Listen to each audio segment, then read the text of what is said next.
गजरे करण्यासाठी सुरंगीच्या झाडावरून कळे काढण्याचे काम भल्या पहाटे सुरू होते. यामध्ये महिलांचा सक्रिय सहभाग असतो. या झाडावर चढणे अनुभवी आणि कसब असलेल्या महिलांनाच शक्य होते, कारण सुरंगीचं झाड मोठं आणि पसरलेलं असतं. फुलं छोट्या फांद्यांच्या खोडाला असल्याने ती काढणं कठीण असतं. अशा वेळी जोखीम पत्करून या महिला झाडाच्या शेंड्यापर्यंत जाऊन कळे काढतात. त्यानंतर काढलेले कळे विणले जातात. बड्या शिताफीने कळे विणून त्यांचे वळेसार करण्याचे काम केले जाते. कोलगाव आणि आकेरीत सुरंगीचे गजरे करण्याचा व्यवसाय चालतो.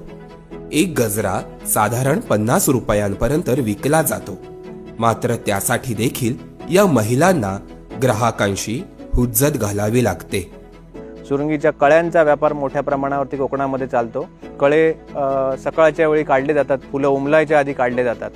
तसंच झाडांच्या मुळाजवळ खोडाच्या जवळपास जुन्या चादरी अंथरून किंवा जुन्या साड्या किंवा काहीतरी शीट्स वेगवेगळ्या अंथरून ती पडलेली फुलं देखील गोळा केली जातात आणि त्याला मार्केटमध्ये सध्या 350 पासून 500 पर्यंत रेट आहे क्वालिटी वाईज.